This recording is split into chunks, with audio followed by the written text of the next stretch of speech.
ಬೆಳಗಾವಿಯಲ್ಲಿ ತಮಿಳು ನಟ ಕಮಲ್ ಹಾಸನ್ ವಿರುದ್ಧ ಕರವೇ ಕಾರ್ಯಕರ್ತರು ಆಕ್ರೋಶ ವ್ಯಕ್ತಪಡಿಸಿದ್ದಾರೆ.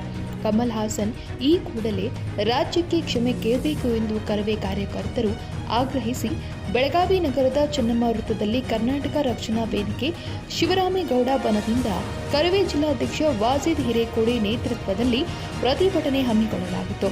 ಕಮಲ್ ಹಾಸನ್ ಭಾವಚಿತ್ರ ಪೋಸ್ಟರ್ಗೆ ಚಪ್ಪಲಿಯಲ್ಲಿ ಹೊಡೆದು ಆಕ್ರೋಶವನ್ನ ಕರವೇ ಕಾರ್ಯಕರ್ತರು ವ್ಯಕ್ತಪಡಿಸಿದರು.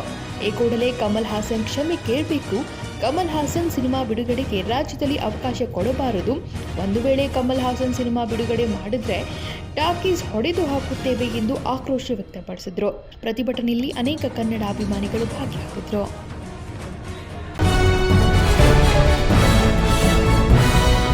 ಮೈಸೂರು ಅರಮನೆ ಜಪ್ಪದಕಟ್ಟೆ ಮಠದ ಶ್ರೀ ಡಾಕ್ಟರ್ ಮುಮ್ಮಡಿ ಚಂದ್ರಶೇಖರ್ ಶಿವಾಚಾರ್ಯ ಸ್ವಾಮೀಜಿ ಅವರಿಗೆ ಉಜ್ಜಯಿನಿ ಸದ್ದ ಧರ್ಮ ಪೀಠದ ವತಿಯಿಂದ ಶ್ರೀ ಉಜ್ಜಯಿನಿ ಜಗದ್ಗುರು ಸಿದ್ಧಲಿಂಗ ದೇಶಿ ಕೇಂದ್ರ ಮಹಾಸ್ವಾಮೀಜಿ ಅವರು ಮೇ ತಿಂಗಳ ಮರಳು ಸಿದ್ಧ ಜಾತ್ರಾ ಮಹೋತ್ಸವದಲ್ಲಿ ಸದ್ದ ಧರ್ಮ ಶಿರೋಮಣಿ ಪ್ರಶಸ್ತಿ ನೀಡಿ ಆಶೀರ್ವದಿಸಿದರು. ಸದ್ದ ಧರ್ಮ ಶಿರೋಮಣಿ ಪ್ರಶಸ್ತಿ ಪಡೆದ ಮೈಸೂರು ಶ್ರೀಗಳಿಗೆ ಬೆಳಗಾವಿ ಹುಕ್ಕೇರಿ ಹಿರೇಮಠದ ಶ್ರೀ ಚಂದ್ರಶೇಖರ್ ಶಿವಾಚಾರ್ಯ ಸ್ವಾಮೀಜಿ ಅವರು ಗೌರವಿಸಿ ಸನ್ಮಾನಿಸಿ ಮಾತನಾಡಿದರು. ಮೈಸೂರು ಜಪ್ಪದಕಟ್ಟೆ ಮಠ ಪುರಾತನ ಮಠ, ಮೈಸೂರು ಅರಮನೆಯ ಗುರುಮಠವಾಗಿ ಮೆರೆದ ಶ್ರೀಮಠದ ಅಧಿಪತಿಗಳು ಡಾಕ್ಟರ್ ಮುಮ್ಮಡಿ ಚಂದ್ರಶೇಖರ್ ಶಿವಾಚಾರ್ಯ ಸ್ವಾಮೀಜಿ ಅವರು ವಿದ್ವಾಂಸರು ಮತ್ತು ಸಾಕಷ್ಟು ಸಾಧಕರಿಗೆ ಮಾರ್ಗದರ್ಶನ ಮಾಡಿದವರು. ನಾವು ಕೂಡ ಮೈಸೂರು ಜಪ್ಪದಕಟ್ಟೆ ಮಠದಲ್ಲಿಯೇ ಇದ್ದು ಅಧ್ಯಯನ ಮಾಡಿದ್ದೇವೆ ಎಂದು ಹೇಳಲು ಹೆಮ್ಮೆ ಎನಿಸುತ್ತದೆ ಎಂದರು.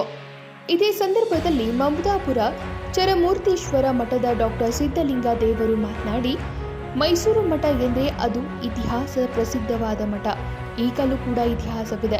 1558ರಲ್ಲಿ ಅಲ್ಲಿಯ ಪೂಜ್ಯರು ಕಾರ್ಯವನ್ನ ಮಾಡಿರುವುದು ಇತಿಹಾಸ ಪ್ರಸಿದ್ಧವಾಗಿದೆ ಎಂದರು. ಮೈಸೂರು ಜಪ್ಪದಕಟ್ಟೆ ಮಠದ ಮುಮ್ಮಡಿ ಚಂದ್ರಶೇಖರ್ ಶಿವಾಚಾರ್ಯ ಸ್ವಾಮೀಜಿ ಮಾತನಾಡಿ, ಸಾವಿರಾರು ವರ್ಷಗಳ ಇತಿಹಾಸ ಇರುವ ಅರಮನೆ ಜಪ್ಪದಕಟ್ಟೆ ಮಠದ ಕಾರ್ಯಕ್ಕೆ ಉಜ್ಜಯಿನಿ ಪೀಠದಿಂದ ಸದ್ದ ಧರ್ಮ ಶಿರೋಮಣಿ ಪ್ರಶಸ್ತಿ ಲಭಿಸಿರುವುದು ನಮಗೆ ಅತೀವ ಸಂತೋಷ ತಂದಿದೆ. ಜೂನ್ 21ರಂದು ಮೈಸೂರು ಜಪ್ಪದಕಟ್ಟೆ ಮಠದಲ್ಲಿ ಅಧ್ಯಯನ ಮಾಡಿರುವ ಹರಗುರು ಶಿವಾಚಾರ್ಯ ನಿರಂಜನ ಮೂರ್ತಿಗಳ ಮತ್ತು ಪುರೋಹಿತರ ಹಾಗೂ ಅನೇಕ ಸಾಧಕರ ಸಮಾವೇಶ ಏರ್ಪಡಿಸಿದ್ದೇವೆ ಎಂದರು. ಗುಡುಗುಂಟ ಅಮರೇಶ್ವರ ಪ್ರಧಾನ ಅರ್ಚಕರಾದ ಗಂಗಾಧರ ಶಾಸ್ತ್ರಿ, ಬ್ಯಾಳೆಮಠ ತುರ್ಮರಿಯ ಮಹಾಂತ ಶಾಸ್ತ್ರಿಗಳು, ಹಿರೇಮಠ ಸೇರಿದಂತೆ ಇನ್ನಿತರರು ಉಪಸ್ಥಿತರಿದ್ದರು.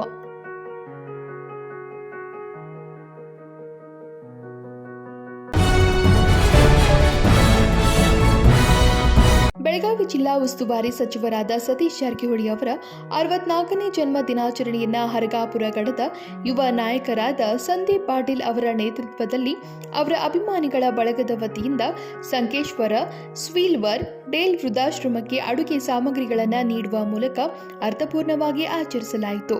ಈ ಸಂದರ್ಭದಲ್ಲಿ ಸಂಕೇಶ್ವರ ಬ್ಲಾಕ್ ಕಾಂಗ್ರೆಸ್ ಅಧ್ಯಕ್ಷರಾದ ಸಂತೋಷ್ ಮುಡಿಶಿ, ಜಿಲ್ಲಾ ಕೆಡಿಪಿ ಸದಸ್ಯರಾದ ಬಸವರಾಜ್ ಕೋಳಿ, ಡಾಕ್ಟರ್ ಜಯಪ್ರಕಾಶ್ ಕರ್ಜಗಿ, ದಿಲೀಪ್ ಹೊಸ್ಮನಿ, ಮಹೇಶ್ ಹಟ್ಟಿವಳಿ, ಅವಿನಾಶ್ ನಲ್ವಡೆ, ಸಂಜಯ್ ಕೋಕೆಟ್ಕರ್, ತಬರೇಜ್ ಹಜರತ್ ಬಾಯ್ ಹಾಜರಿದ್ದರು.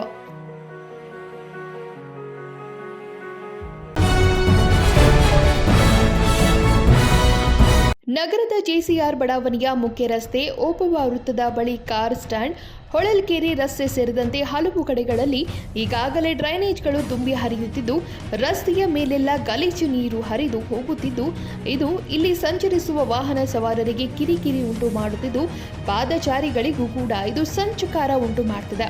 ಹಲವು ದಿನಗಳಿಂದ ಈ ರೀತಿ ಸಮಸ್ಯೆ ಇದ್ದು, ಇದರ ಬಗ್ಗೆ ಮಾಹಿತಿ ಇರುವ ನಗರಸಭೆ ಕಣ್ಮುಚ್ಚಿ ಕೂತಿದೆ.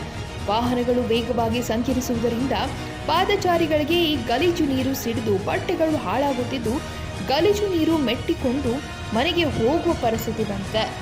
ರಸ್ತೆಯ ಮೇಲೆ ಗಲೀಜು ನೀರು ಹರಿದು ಹೋಗುತ್ತಿದ್ದು, ಈ ಬಗ್ಗೆ ನಗರಸಭೆ ಅಧಿಕಾರಿಗಳು, ಸ್ಥಳೀಯ ಶಾಸಕರು ಗಮನ ಹರಿಸದೇ ಇದ್ದು, ಕೊರೋನಾ ಕೂಡ ಹೆಚ್ಚಾಗುತ್ತಿದ್ದು, ಎಲ್ಲೋ ಒಂದು ಕಡೆ ಸರಿಪಡಿಸಿ ಇನ್ನುಳಿದ ಕಡೆ ಡ್ರೈನೇಜ್ಗಳನ್ನು ದುರಸ್ತಿ ಮಾಡದೆ ನಗರಸಭೆ ನಿರ್ಲಕ್ಷ್ಯ ಮಾಡಿದ್ದು, ಆದಷ್ಟು ಬೇಗ ಈ ಬಗ್ಗೆ ಗಮನ ಹರಿಸಿ ಡ್ರೈನೇಜ್ಗಳನ್ನು ದುರಸ್ತಿ ಮಾಡಬೇಕು. ಇಲ್ಲವಾದಲ್ಲಿ ಮುಂದಿನ ದಿನಗಳಲ್ಲಿ ಅದೇ ರಸ್ತೆಯಲ್ಲಿ ಉಗ್ರ ಹೋರಾಟ ಮಾಡುವುದಾಗಿ ಸ್ಥಳೀಯರು ಹಾಗೂ ಕರುನಾಡ ವಿಜಯ ಸೇನೆಯ ಜಿಲ್ಲಾಧ್ಯಕ್ಷರಾದ ಕೆಟಿ ಶಿವಕುಮಾರ್ ಅವರು ಎಚ್ಚರಿಕೆ ನೀಡಿದ್ದಾರೆ.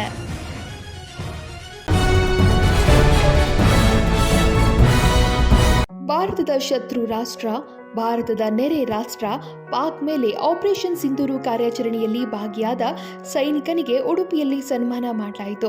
ಬ್ರಹ್ಮಾವರ ತಾಲೂಕಿನ ಮಟಪಾಡಿ ಗ್ರಾಮದ ಚರಣ್ ಪೂಜಾರಿ ಪಹಲ್ಗಾಮ್ ಹತ್ಯಾಕಾಂಡದ ವಿರುದ್ಧ ನಡೆದ ಕಾರ್ಯಾಚರಣೆಯಲ್ಲಿ ಭಾಗಿಯಾಗಿದ್ರು. ಆಪರೇಷನ್ ಕಾರ್ಯಾಚರಣೆ ಮುಗಿಸಿ ರಜೆಯಲ್ಲಿ ಊರಿಗೆ ಬಂದ ಚರಣರನ್ನ ಗ್ರಾಮಸ್ಥರು ಮನೆಗೆ ತೆರಳಿ ಅಭಿನಂದಿಸಿದ್ದಾರೆ. ಉಡುಪಿ ಶಾಸಕ ಯಶ್ ಪಾಲ್ ಸುವರ್ಣ ಈ ಸಂದರ್ಭದಲ್ಲಿ ಸನ್ಮಾನಿಸಿ ಮಾತನಾಡಿದ್ರು. ದೇಶದ ಸೈನಿಕರ ಸಾಧನೆಯನ್ನ ಮೆಚ್ಚಬೇಕು. ಕರಾವಳಿ ಭಾಗದ ದೇಶಭಕ್ತ ಯುವಕರಿಗೆ ಚರಣ್ ಪೂಜಾರಿ ಪ್ರೇರಣೆ ಎಂದರು. ಗ್ರಾಮಸ್ಥರ ಸಮಕ್ಷಮ ಸೈನಿಕನನ್ನ ಸನ್ಮಾನಿಸಿ ಗೌರವಿಸಲಾಯಿತು.